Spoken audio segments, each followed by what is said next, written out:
नमस्कार, आप देख रहे हैं मोटिवेशन विद बीना। नीट का रिजल्ट आ गया है और हम आपकी मुलाकात करवाने जा रहे हैं नीट टॉपर जिया बेलाल से, जो बिहार के मधुबनी जिले से आते हैं। वहां के एक छोटे गांव पंडौली से मेरे साथ जुड़ रहे हैं जिया बेलाल, जो अपनी जर्नी के बारे में बताएंगे। आपको बता दें, जिया ने 720 में से 715 अंक हासिल किए हैं। इनकी ऑल इंडिया रैंक है 19 और बिहार स्टेट की अगर बात करें तो बिहार में उन्होंने टॉप किया। मेरे साथ जुड़ रहे हैं मधुबनी के पंडौल गाँव से जिया बेलाल। जिया, सबसे पहले आपको बहुत बहुत बधाई, शुभकामनाएं। 720 में से 715 अंक लाना, वाकई आपको उम्मीद थी कि इतने अच्छे नंबर आने वाले हैं आपके?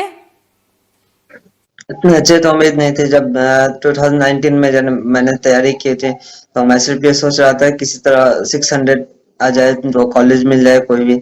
लेकिन जैसे जैसे आगे बढ़ा और जब क्लास 12 का लास्ट आ गया तो उतना तो यकीन हो गया कि 700 तो आ ही जाएंगे। हम्म।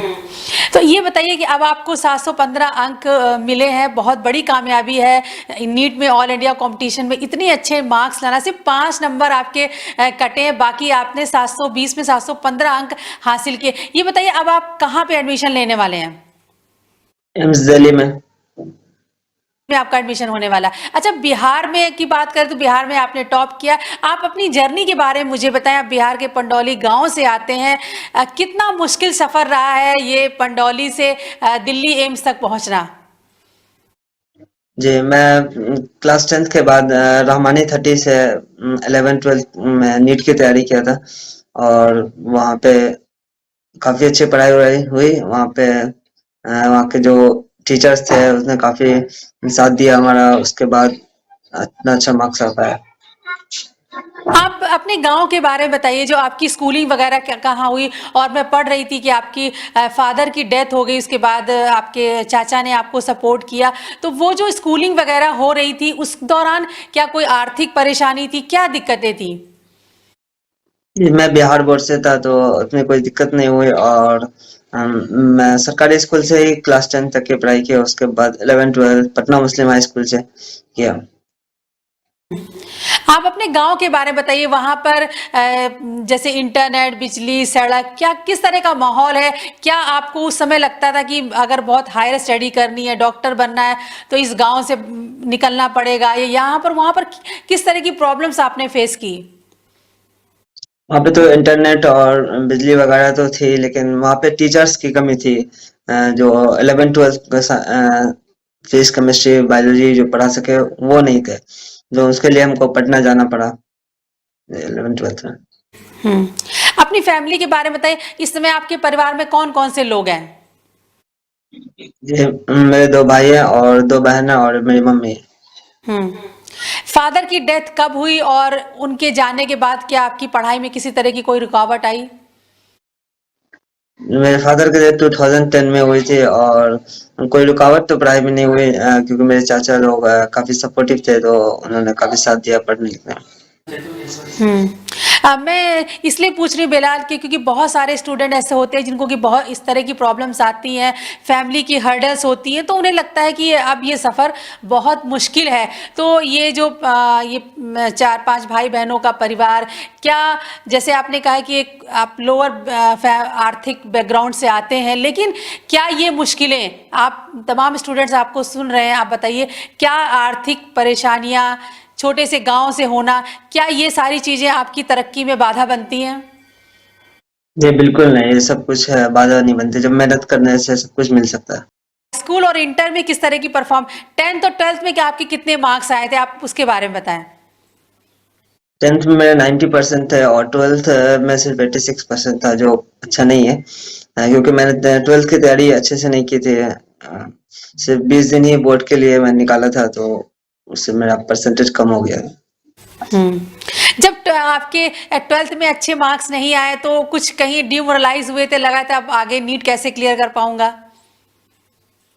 जी वो तो मेरी गलती थी, जो मैं 12th के लिए टाइम नहीं निकाला था तो उसमें इसलिए कम परसेंटेज आया, तो उससे उनको कोई फर्क नहीं पड़ा था। हम्म।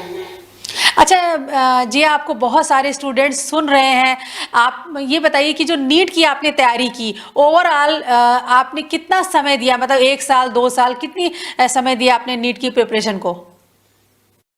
11 12 बस नीट की तैयारी की थी मैंने पूरे 11-12 2 साल। अच्छा, तो यानी जब 11th-12th में आप पढ़ रहे थे तो आपका मेन फोकस नीट पर ही था जी, सिर्फ नीट पे ही मेरा फोकस था। और आपने फर्स्ट अटेम्प्ट में आपने क्लियर कर लिया। जी मैम। अच्छा बिलाल, अब मैं आपकी इस जो पढ़ाई की स्ट्रेटजी रही उसके बारे में बात करूंगी कि ये बहुत बड़ी बात है फर्स्ट टाइम में 720 में से 715 मार्क्स लाना। जब आप एग्जाम देके नीट का लौटे तो आप सभी बच्चे अपना कैलकुलेट करते, उस समय आपने कैलकुलेट किया था, लगा था कि कोई सवाल गलत हुए हैं आपके? ये एक क्वेश्चन मेरा गलत हो गया था बायोलॉजी का, इसकी वजह से मेरा रैंक नीचे चला गया। ओके। अब आप मुझे नीट की प्रिपरेशन के बारे में बताइए और ये सोचिए कि तमाम स्टूडेंट्स जो आपको सुन रहे हैं वो जानना चाहते हैं कि जिया ने किस तरीके से तैयारी की। तो जब आप 11th और 12th में पढ़ रहे थे उसी दौरान आप पढ़ रहे थे, तो ये बताइए कि जो 3 सब्जेक्ट हैं नीट के, फिजिक्स, केमिस्ट्री, बायो, इसकी प्रिपरेशन आपने कैसे की? यानी अगर बायोलॉजी की बात की जाए, इतने अच्छे नंबर लाने के लिए कैसे पढ़ाई करना चाहिए? कौन-कौन सी आपने बुक्स पढ़ी? कितने घंटे आप पढ़ते थे? मेरा बायोलॉजी थोड़ा वीक था तो मैं आधा टाइम पूरे बायोलॉजी को देता था, लेकिन बच्चे के हिसाब से वो डिपेंड करता है कि आपका कौन सा सब्जेक्ट वीक है कौन सा स्ट्रांग है, तो उस हिसाब से टाइम मैनेजमेंट होना चाहिए। तो मेरा बायो वीक था तो मैं जितना भी पढ़ता था उसका आधा टाइम बायो पे ही देता था। जी, आपने बायोलॉजी की प्रिपरेशन के लिए कौन-कौन सी बुक्स पढ़ी? डिटेल में बताइए कितने घंटे आप पढ़ते थे और कौन-कौन सी बुक्स पढ़ते थे, कैसे पढ़ते थे? मैं तो बायो में सिर्फ एनसीईआरटी को फॉलो करता था और क्वेश्चंस में आने के लिए अलग अलग बुक यूज करता है, जैसे बालाजी बूस्टर और ए टू जेड की एक सिंगेज की बुक आती है वो, और प्रीवियस ईयर के क्वेश्चंस मैं क्या करता था। कितने साल के आपने प्रीवियस क्वेश्चंस किए हैं? हम लोग के टाइम में 33 इयर्स के थे तो वो पूरे किए थे मैंने। अगर बायो की प्रिपरेशन की बात की जाए जिया, तो आप मुझे आप बिल्कुल डिटेल में बताएं कि कौन-कौन से चैप्टर्स थे? जैसे आपने कहा कि आप एनसीईआरटी से पढ़ते थे, तो एक चैप्टर को आप कितने बार पढ़ते थे? कैसे रिवाइज करते थे? क्या आप लिख के याद करते थे? डायग्राम बनाते थे? कैसे आपने उन चीज़ों को ग्रैप्स किया? ये बिल्कुल विस्तार से आप हमें बताइए। मैं किसी भी बायो के किसी भी चैप्टर को मल्टीपल टाइम पढ़ता था, जैसे मैं टोटल बायो 25 to 26 टाइम्स मैंने पूरा बायो को पढ़ा है, तो उससे सारे कुछ याद हो जाते हैं और डायग्राम तो देख ही पड़ा है। हम्म ये बताइए, नीट इतना टफ एग्जाम है तो बायो में तो बहुत सारे बच्चे नीट एनसीईआरटी से पढ़ लेते हैं, लेकिन पढ़ने का क्या तरीका होना चाहिए ताकि जब एग्जामिनेशन में हॉल में आप जाएं तो सवाल किसी भी तरीके से पूछा जाए आप उसका आंसर दे पाए? तो पढ़ने का आपका क्या तरीका था? पहले फर्स्ट टाइम जब मैं पढ़ता था तो उसमें एक चैप्टर को 2-3 घंटे दे देता था कि उसमें अच्छे से सारा कॉन्सेप्ट क्लियर हो जाए, लेकिन फिर बाद में जब पढ़ता था तो 1 घंटा और 45 मिनट उसके आसपास में मेरा चैप्टर हो जाता था। हम्म चैप्टर में जो टॉपिक्स होते हैं उनको आप कैसे समझते थे? आप बताइए, समझना जरूरी है कि सिर्फ पढ़ना जरूरी है या फिर याद करना जरूरी है? समझना भी जरूरी है और याद करना भी जरूरी है, दोनों जरूरी है।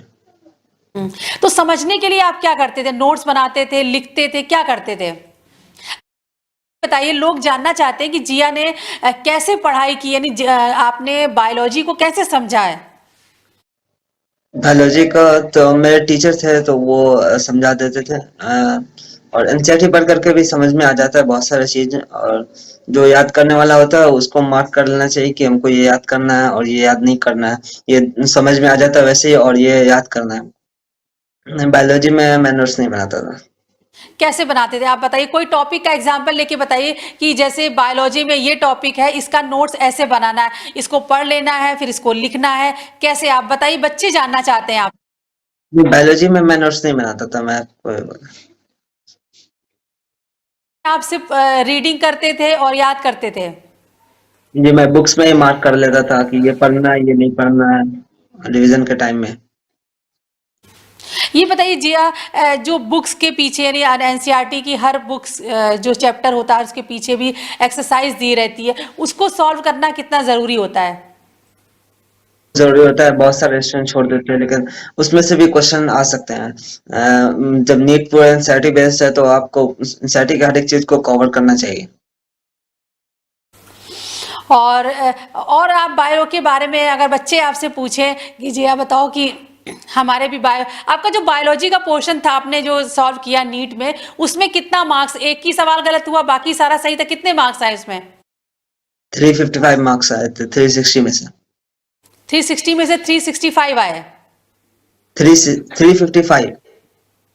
ओके, तो आप ये बताओ कि चूंकि आपने इतने अच्छे मार्क्स हासिल किए हैं, तो आप ये बताएं कि जो बायोलॉजी का पेपर, जब आप एग्जामिनेशन हॉल में बायो का पेपर सॉल्व कर रहे थे, कहीं कोई कंफ्यूजन हो रहा था? क्योंकि नेगेटिव मार्किंग भी होती है, कहीं कोई डर लग रहा था ये आंसर सही है कि ये आंसर सही, क्या आपका एक्सपीरियंस था एग्जामिनेशन हॉल में? बस मेरा एक ही क्वेश्चन में कंफ्यूजन था, जो वो मेरा गलत हो गया। बाकी सारे क्वेश्चन, किसी क्वेश्चन में कंफ्यूजन नहीं हुआ मेरे को।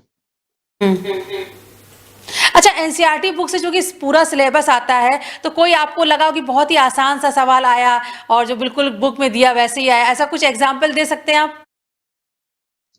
बहुत सारे क्वेश्चंस आए थे डायरेक्ट लाइन से, तो अभी तो हमको याद नहीं है, लेकिन बहुत सारे क्वेश्चन डायरेक्ट एनसीईआरटी की लाइन से है, जो आप सिर्फ एनसीईआरटी रीडिंग मार करके उस क्वेश्चन को बना सकते हैं। अच्छा, किस सवाल में आपको कंफ्यूजन हुई जो आपका गलत हुआ था? एक वेनेरियल डिजीज का कोई क्वेश्चन था, उसमें उनको थोड़ा कंफ्यूजन हो गया, इसकी वजह से मैंने वो क्वेश्चन गलत कर डाला। कुछ याद है आपको क्या सवाल था वो?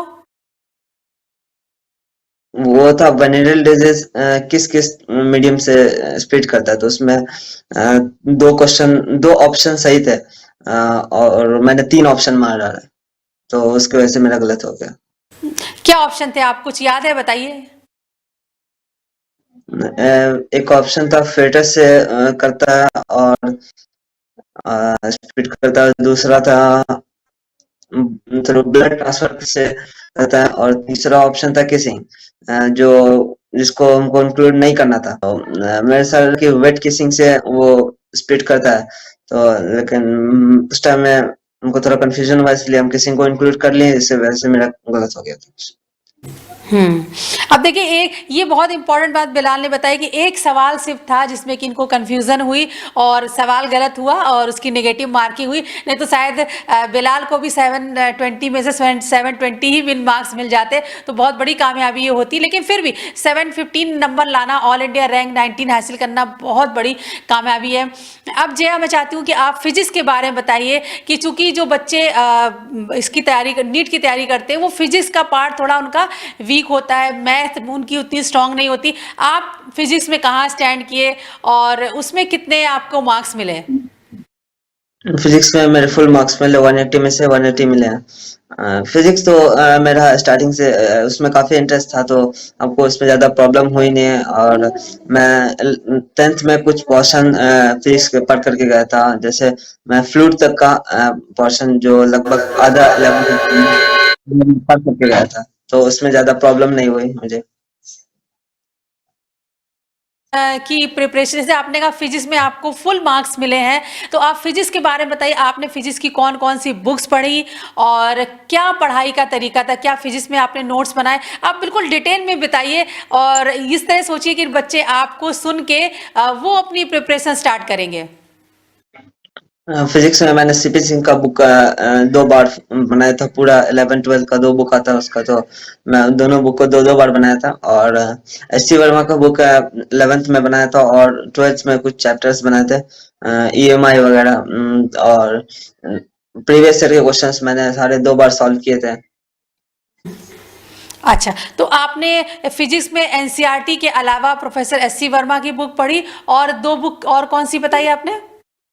प्रीवियस ईयर के क्वेश्चंस जो 33 ईयर के होते हैं, वो मैंने दो बार सॉल्व किए थे, और वो सीपी सिंह का बुक जो सिंगेज का था, नीट फिजिक्स थोड़ी बड़ी। अच्छा, एक आपने फिजिक्स में सीपी सिंह की बुक पढ़ी, प्रोफेसर एस.सी. वर्मा की बुक पढ़ी और लास्ट 30 इयर्स के क्वेश्चन लगाए आपने। जी जी, 33 ईयर्स के। 33 इयर्स के क्वेश्चन लगाए। अच्छा, ये बताइए, अब ये फिजिक्स में फुल मार्क्स लाने का, बुक्स तो आपने बता दी, अब पढ़ने का क्या तरीका था, किस तरह आप नोट्स बनाते थे? नोट्स जो क्लास में होता था वो बनाता था, और क्लास के सारे जो टीचर्स हमारे थे, वो जितने भी क्वेश्चन प्रैक्टिस करवाते थे, उसको फिर से मैं दोबारा जाकर के जैसे ही क्लास खत्म होता था उसके जस्ट बाद मैं करता था, उसको प्रैक्टिस करता था। अच्छा, फिजिक्स का जो न्यूमेरिकल पार्ट्स होता है उसको आपने कैसे हैंडल, क्योंकि बहुत सारे बच्चे जो बायो में बहुत अच्छे होते हैं वो फिजिक्स का कहते हैं कि न्यूमेरिकल पार्ट उनका वीक होता है, तो उसको कैसे आपने स्ट्रॉन्ग किया, उसमें क्या आपका स्टैंडिंग थी? प्रैक्टिस बहुत ज्यादा की मैंने। रोज 60-70 क्वेश्चन फिजिक्स के करता था मैं, तो उसमें प्रैक्टिस से बहुत सारा कुछ अच्छा हो गया था मेरा।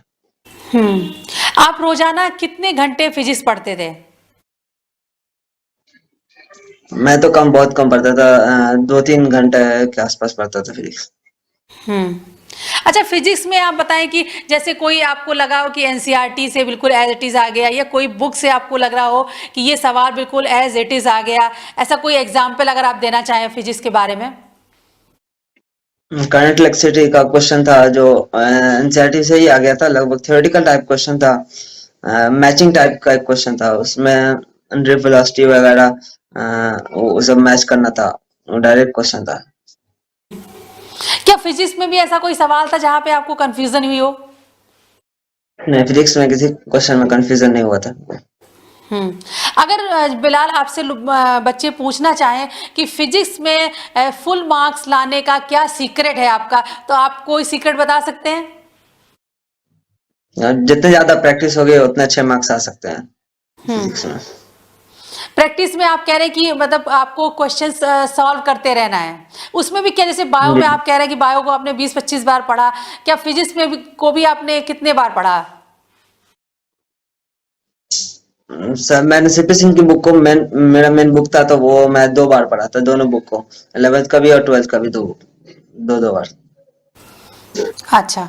अच्छा, फिजिक्स में आप कह रहे हैं कि प्रैक्टिस बहुत ज़रूरी है, तो आप किस तरीके से प्रैक्टिस करते थे, यानी चैप्टर्स के नोट्स को प्रैक्टिस करते थे या उसके जो क्वेश्चंस दिए रहते उनको आंसर बार बार लिखते थे, किस तरह से आप प्रैक्टिस करते थे? मैं क्वेश्चन सॉल्व करता था, जो बुक में क्वेश्चन होते थे, वो 100 के आसपास, बट हर एक चैप्टर में क्वेश्चन है, तो मैं वो करता था प्रैक्टिस। केमिस्ट्री के बारे में बताएं, और कौन कौन वही कौन कौन सी आपने बुक्स पढ़ी, और क्या सीक्रेट है, केमिस्ट्री में कितने मार्क्स आए आपके? केमिस्ट्री में मेरे फुल मार्क्स है, 180 में से 180 मार्क्स है।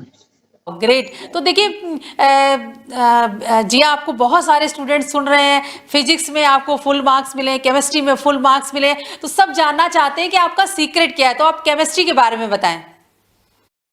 केमिस्ट्री में सबसे पहले फिजिकल जो है, तो वो लगभग फिजिक्स के सिमिलर ही है, जैसे उसमें भी प्रैक्टिस न्यूमेरिकल क्वेश्चंस आते हैं, तो उसमें प्रैक्टिस की जरूरत होती है। तो उसमें मैं कॉन्सेप्ट क्लियर करने के लिए धीरज कुमार का बुक आता है, तो वो मैंने फॉलो किया था। और क्वेश्चंस उसके भी क्वेश्चंस अच्छे होते हैं, लेकिन क्वेश्चंस के लिए मैं नरेंद्र अवस्थी को फॉलो करता था। जो फिजिकल का आता है, बालाजी का आता है, वही नरेंद्र अवस्थी। आपने केमिस्ट्री के नोट्स बनाए? देखिए, हाँ, केमिस्ट्री का मैंने सारे चैप्टर्स का नोट बनाए थे। और इनऑर्गेनिक, जैसे इनऑर्गेनिक को तो मैं फुल एनसीईआरटी ही पढ़ता था, एनसीईआरटी के बाहर कभी नहीं पढ़ा। उसमें एनसीईआरटी का ही नोट्स बनाना बहुत जरूरी है, कि एनसीईआरटी के जिस पॉइंट को आपको लगता है कि याद करना है, तो उसको कॉपी में लिख लें और उसी को बार बार पढ़े, और से सारा चैप्टर पढ़ने में टाइम वेस्ट नहीं होगा, उसमें टाइम बचेगा। अगर स्टूडेंट आपसे पूछे कि जी हम कैसे केमिस्ट्री का नोट्स बनाएं, तो आप उनको क्या बताएंगे? ये कि जो याद करने वाला ये पॉइंट्स है, जिसे आप बार बार भूल जाते हैं, उसको कॉपी में लिखे और उसी को बार बार। और फिजिकल एनसीईआरटी को नहीं पढ़ते हैं, तो एटलीस्ट एक बार एनसीईआरटी पढ़ना बहुत जरूरी है फिजिकल में। अच्छा, ये बताएं कि जैसे केमिस्ट्री को समझना बहुत ज़रूरी है या याद करना बहुत ज़रूरी है?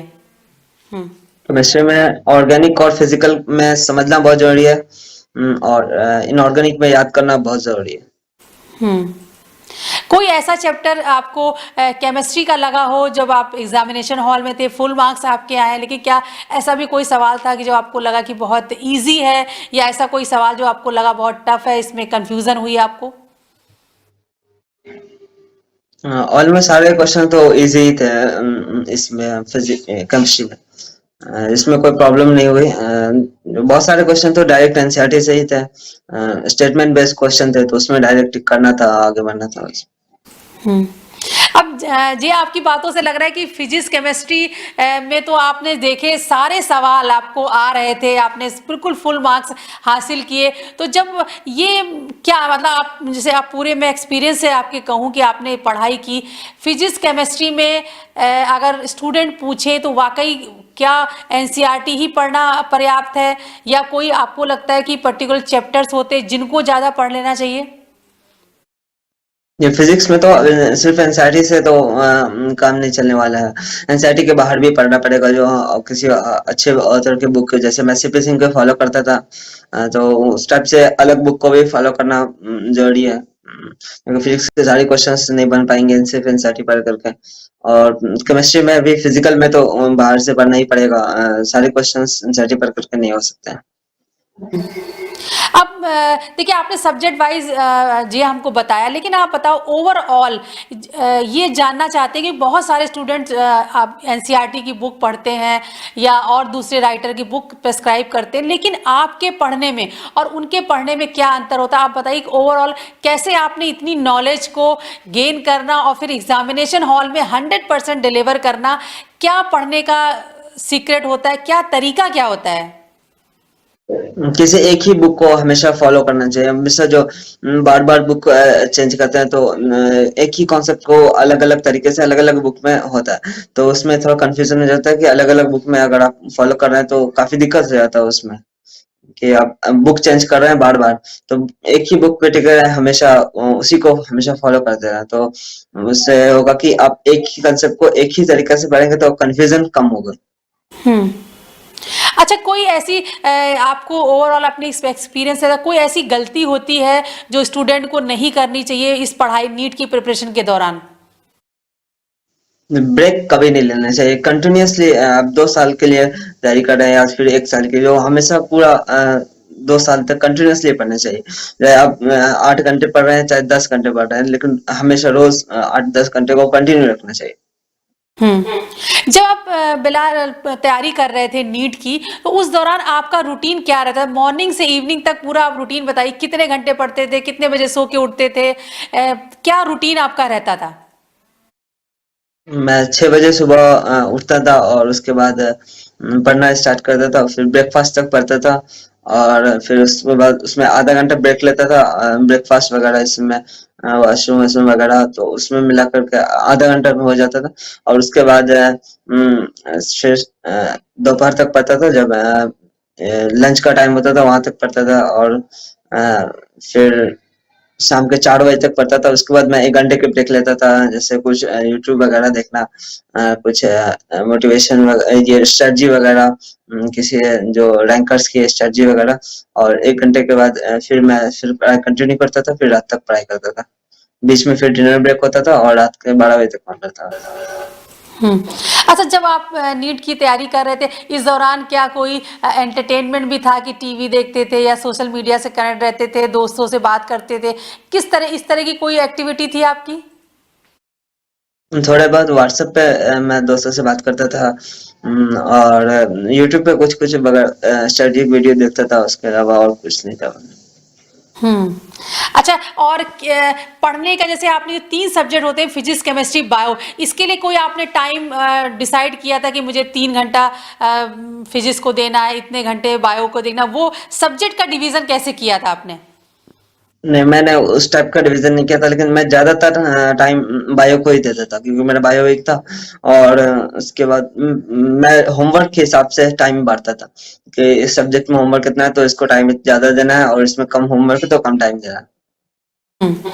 अगर बच्चे आपसे पूछे जो नीट की अब तैयारी इस साल कर रहे हैं, वो आपसे पूछे कि जी हाँ, हमें 3 सब्जेक्ट है, इनको इनके लिए किस तरह का टाइम मैनेजमेंट करना चाहिए, तो आप उनको क्या सलाह देंगे? फिक्स टाइम तो बिल्कुल नहीं होना चाहिए, कि इस सब्जेक्ट में इतना घंटा देना है और सब्जेक्ट को इतना घंटा देना है। इसे होमवर्क कंप्लीट हो जाए, बस उस सब्जेक्ट को उतना ही टाइम देना है कि होमवर्क कंप्लीट हो जाना चाहिए। जी एक बताओ, आपने तो जैसे कोचिंग ली, तैयारी आपने की, लेकिन ये बताइए कि जो स्टूडेंट, बहुत सारे बच्चे ऐसे होंगे जो पटना नहीं आ सकते, लखनऊ नहीं आ सकते, दिल्ली नहीं आ सकते, तो क्या सेल्फ स्टडी से नीट क्लियर किया जा सकता है? हाँ, बिल्कुल किया जा सकता है, कि ऑनलाइन सारी चीजें तो अवेलेबल है ही, तो आप वहां से कर सकते हैं तैयारी, ऑनलाइन ही कर सकते हैं।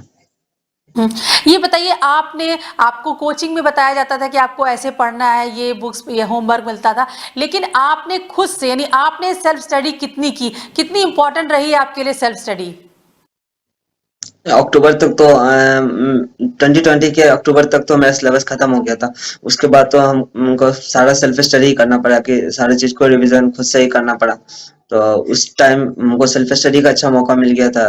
अक्टूबर से लेकर सितंबर तक काफी लंबा टाइम होता है, उस टाइम सेल्फ स्टडी के लिए अच्छा मौका मिल गया था।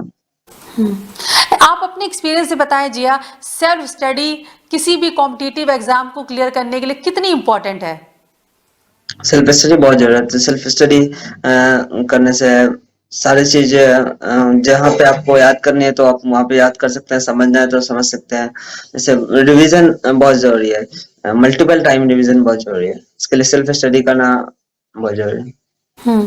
आप ये बताइए, नीट का एग्जाम एक ऑल इंडिया बहुत ही टफ कंपटीशन है, लाखों की संख्या में स्टूडेंट्स बैठते हैं, कुछ हजार को मिल पाता है एडमिशन। आप बताएं कि इतने बड़े कॉम्पिटिटिव एग्जाम में जब आप सेल्फ स्टडी करते हैं तो क्या गेन करते हैं, मतलब वो क्या चीज होती है जो आपको एग्जामिनेशन में हेल्प करती है? सेल्फ स्टडी से क्या आपको हासिल होता है?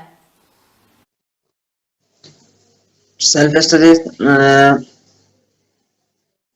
बहुत जरूरी है, क्योंकि खुद के स्ट्रेंथ को आगे मजबूत करने का टाइम मिलता है। इसमें क्या आप किसी टॉपिक में आप वीक है तो आप अपने हिसाब से उसमें टाइम दे करके आप इसको अच्छा करते हैं, और किसी टॉपिक में आप स्ट्रांग है तो उसमें आप थोड़ा कम टाइम भी देंगे तो चलेगा, लेकिन आप सेल्फ स्टडी करके आप जो वीक टॉपिक्स है उसको भी अच्छे कर सकते हैं।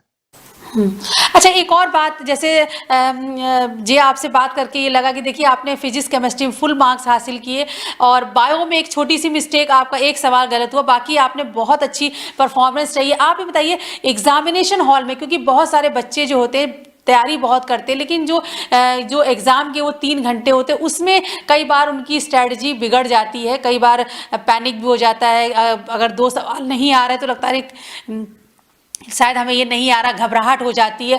तो वो जो एग्जामिनेशन हॉल के अंदर क्या स्ट्रेटजी होनी चाहिए, क्या टाइम मैनेजमेंट होना चाहिए और स्पीड मेंटेन करना कितना जरूरी है, आप इसके बारे में बताएं।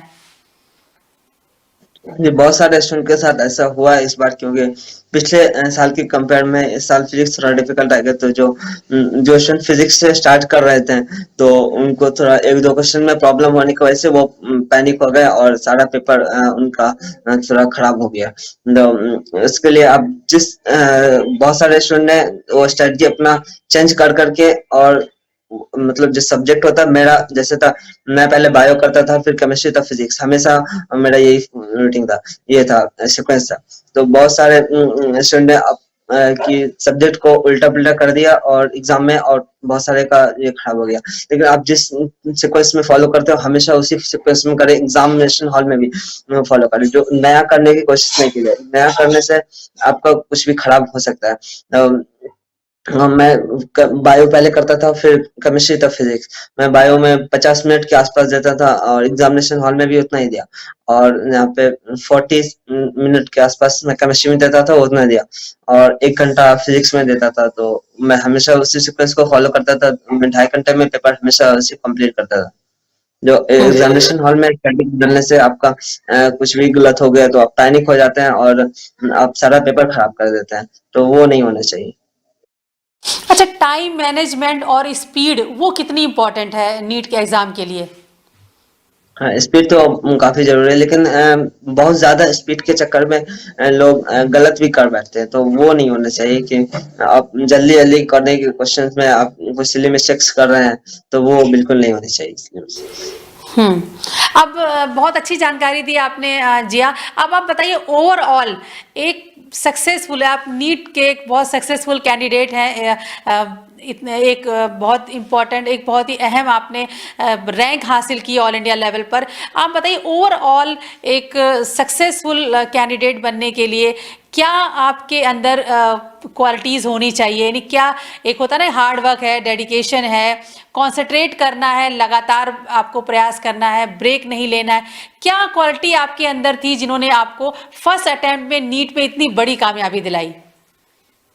कंटिन्यूअसली मेहनत करना है, क्योंकि हमेशा 10-12 घंटे के आसपास आप जो कर रहे हैं वो हमेशा करना है। ऐसा नहीं कि एक दिन 14-16 घंटे पढ़ लिया और अगले दिन 4-5 घंटे ही पढ़े, तो वो नहीं होना चाहिए। 10-12 घंटे आप पढ़े तो वो रोज कंटिन्यू होने चाहिए। और कंसंट्रेशन बहुत जरूरी है। बहुत सारे टॉपिक्स जो उनको समझने के लिए आपको अच्छा खासा कंसंट्रेशन की जरूरत पड़ती है। और फोकस भी होना चाहिए, डेडिकेशन भी होना चाहिए कि आपको लगातार करते रहना है, बीच में ब्रेक नहीं लेना। जी हाँ, बहुत सारे स्टूडेंट इस साल नीट नहीं क्लियर कर पाए, बहुत प्रिपरेशन की, बहुत तैयारी की, कई बार सिली मिस्टेक्स की वजह से भी नंबर कम हो जाते हैं। तो तमाम स्टूडेंट जो डीमोटिवेट होने लग रहा है कि अरे इतना बड़ा एग्ज़ाम हमने बहुत तैयारी की, घर से दूर गए, कोचिंग की, सफलता नहीं मिली। आप ऐसे स्टूडेंट को क्या मैसेज देना चाहेंगे? अगर आपका एग्जाम के दिन थोड़ा सा गड़बड़ हो गया तो वो इसका मतलब वो नहीं है कि आपके अंदर क्वालिटी नहीं है। जो ये आपके एक दिन का से आपका फ्यूचर डिसाइड नहीं होता है। ये आप अगले बार हो सकता है कि आप अगले बार बहुत अच्छा जो इस बार करने वाले थे उससे कहीं अच्छा कर सकते हैं आप, तो वो हो सकता है। अब बताइए कि इस कामयाबी के बाद कैसे आपकी लाइफ बदली? अचानक से जिया बिलाल पूरे देश में फेमस हो गए हैं, तो लाइफ में रिजल्ट आने के बाद लाइफ में कुछ बदला है? ये बहुत सारे ऐसे बदला कि बहुत सारे लोग मिलने के लिए आए, जो हमको जानते भी नहीं थे, वो बहुत सारे लोग अभी घर पे मिलने के लिए आ रहे हैं, गेस्ट वगैरह। इस कामयाबी को कैसे सेलिब्रेट कर रहे हैं आप? सेलिब्रेट तो बहुत सारे चीज कर रहे हैं, जैसे घर पे मैंने कुछ लोगों को बुला करके पार्टी वगैरह किया। और अब बताइए, अब दिल्ली एम्स अब काउंसलिंग के बाद कब जाने वाले हैं आप? अभी तो काउंसलिंग का शेड्यूल नहीं आया है, तो अभी कुछ बोल नहीं सकते हैं। एक बात, आप एक मधुबनी के छोटे से गांव से आते हैं, आपने बहुत सारी दुश्वारियां भी देखी होंगी कि बहुत सारे ऐसे लोग होते हैं गांव देहात में जिनको कि अच्छा मेडिकल ट्रीटमेंट नहीं मिल पाता, और आप उसी गांव से निकल रहे हैं, डॉक्टर बनने जा रहे हैं। एज ए डॉक्टर क्या आप सोसाइटी के लिए, अपने गांव के लिए क्या करना चाहते हैं? जी, मैं सोसाइटी के लिए समाज के लिए कुछ अच्छा डॉक्टर बन करके समाज के लिए कुछ करना चाहूँगा। कि मेरे यहाँ बहुत अच्छा हॉस्पिटल्स वगैरह नहीं है, तो मैं वो करने की कोशिश करूँगा कि जहाँ तक हो सके मैं करने की कोशिश करूँगा। क्योंकि शहरों में जो डॉक्टर बन जाते हैं, जो एम्स से एमबीबीएस करते हैं, वो गांव में आना ही नहीं चाहते हैं। कि मैं गाँव में ज़रूर आना चाहूँगा एम्स करने के बाद, जब डॉक्टर बनने के बाद। जब ओके, थैंक यू जिया, बहुत अच्छी जानकारी दी, और आपकी स्टोरी वाकई में बहुत मोटिवेट करने वाली है। फर्स्ट अटेम्प्ट में जिया ने क्लियर किया नीट, और 720 में से 715 अंक इन्होंने हासिल किए। फिजिक्स केमिस्ट्री में इनको फुल मार्क्स मिले हैं। थैंक यू जिया। जी, शुक्रिया। तो ये थे जिया बिलाल, जिन्होंने नीट में ऑल इंडिया रैंक हासिल की 19, और इनके 720 में से 715 अंक इन्होंने हासिल किए। फिजिक्स और केमिस्ट्री में इनको फुल मार्क्स भी मिले, केवल बायोलॉजी में एक सवाल इनका गलत हुआ था। और जिया ने मैं आपको बता दें कि मधुबनी के एक छोटे से गाँव के रहने वाले हैं, तमाम इनकी आर्थिक दुश्वारियाँ थी, लेकिन उनका मुकाबला करते हुए जिया ने इतनी बड़ी कामयाबी हासिल की है। अब एम्स दिल्ली में इनका एडमिशन होने वाला है, और इसके बाद एमबीबीएस करके, जैसा कि जिया ने कहा कि वो अब ग्रामीण क्षेत्र में अपनी सेवाएं देना चाहते हैं, ताकि लोगों को बेहतर स्वास्थ्य सेवाएं मिल सके। आप देखते रहिए मोटिवेशन विद मीना, और इसके अलावा नीट से संबंधित अगर आप कोई भी जानकारी चाहते हैं तो इस वीडियो के नीचे कमेंट बॉक्स में अपने सवाल जरूर भेजें।